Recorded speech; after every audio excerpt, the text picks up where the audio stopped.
마태복음 11장 20절입니다.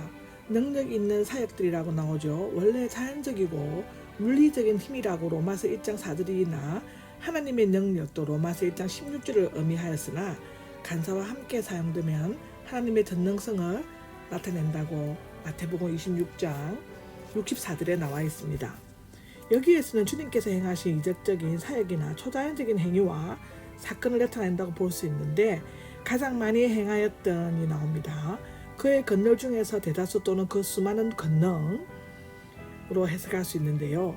이적은 권능으로서 전능하신 하나님을 증거하며 사람들은 그것을 알고 하나님 앞에 두려워하여 회개하지 않으면 안 된다고 기록되어져 있습니다. 축복과 은혜를 많이 받음에도 불구하고 회개하지 않으면 심판은 그만큼 더욱 무겁게 될 것입니다. 지옥에 들어가는 것은 죄 때문이 아니라 회개하지 않기 때문이라고 기록되어져 있네요. 21절입니다. 화가 있으라가 나오죠. 슬프고 답답하다는 뜻이라고 하고요. 히브리어로는 오이, 호이, 아랍어로는 오이, 라틴어로 되어 있고요. 노여움이나 저주보다는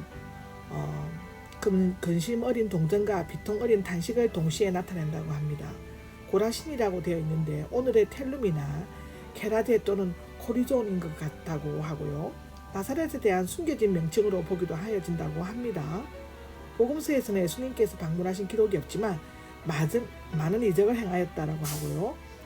베세다는 요단강의 갈릴리 바다로 흘러들어가는 어구에 있는 오늘의 에테아 헤로 빌립은 이 도시를 가이사의 딸의 이름을 따서 율리아스로 불렀다고 합니다. 예수님은 여기에서 소경을 고치시니 즉 마가복음 8장 22절에 나오죠. 외에는 많은 이적을 행하였으나 고라신과 함께 그 위치조차 확인하지 못할 정도로 완전히 폐허가 되고 말았다고 합니다.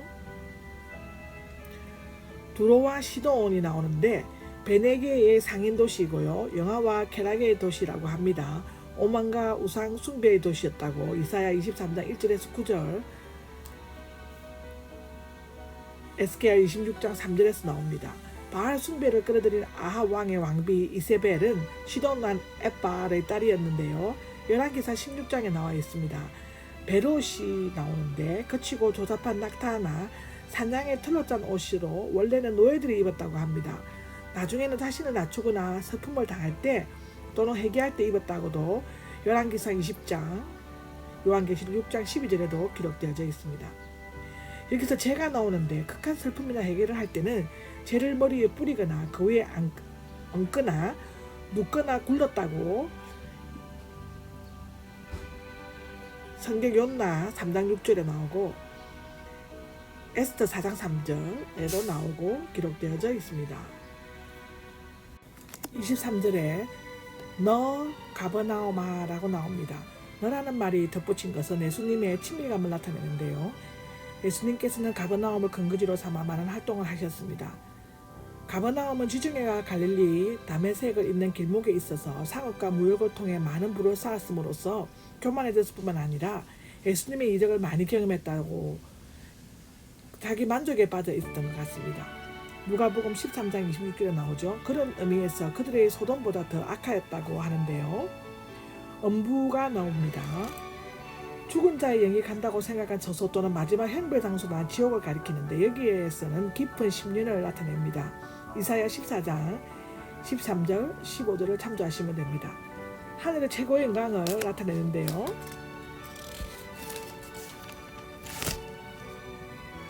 음부는 최하의 수치를 나타낸다고 기록되어져 있습니다.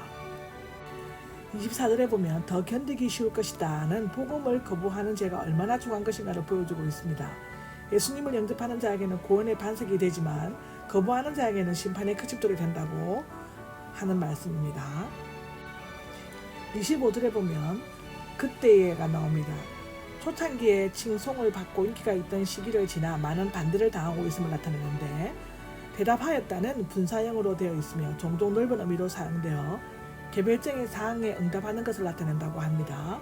예수님의 대답은 세 부분으로 나누었는데 첫째는 복음의 계시성과 둘째는 예수님의 중보자성이고 세 번째는 중보자께로서의 초청입니다.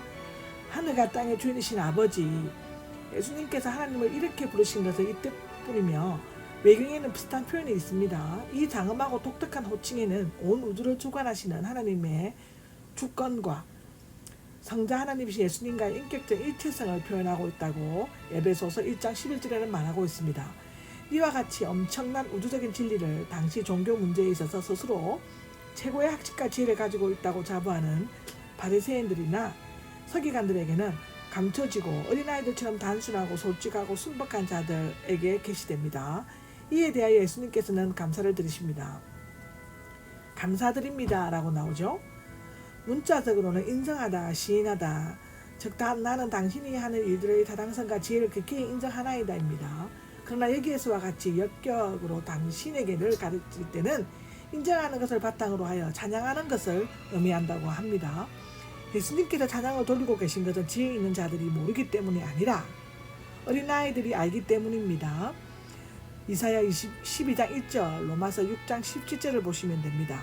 하나님께 대한 신앙 고백은 회개에 의해서뿐만 아니라 감사에 의해서 행해져야만 한다고 기록되어져 있습니다.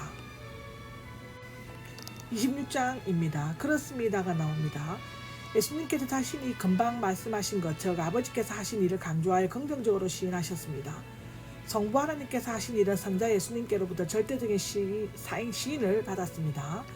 아버지께서 기뻐하시는 뜻인데 문자적으로 이렇게 하는 것이 당신 앞에 기쁜 뜻이 되었다는데요. 누가복음에는 기뻐하심을 입은 사람들과 동일한 어구이며 특히 엄숙한 시간들, 즉 세례시, 마태복음 3장 17절, 변화시에는 마태복음 17장 5절에서 예수님 자신과 연관하여 사용되어져 있습니다. 하나님께서 우리에게 그의 뜻을 찾게 하시고 또한 지혜롭고 학식 있는 자들이 아닌 어린아이와 같은 믿음을 가진 자들에게 그것을 계시하시기 위해 자신의 뜻을 감추신 것은 그의 인자하신 계획이며 우리는 이 일에 감사해야만 한다는 것입니다.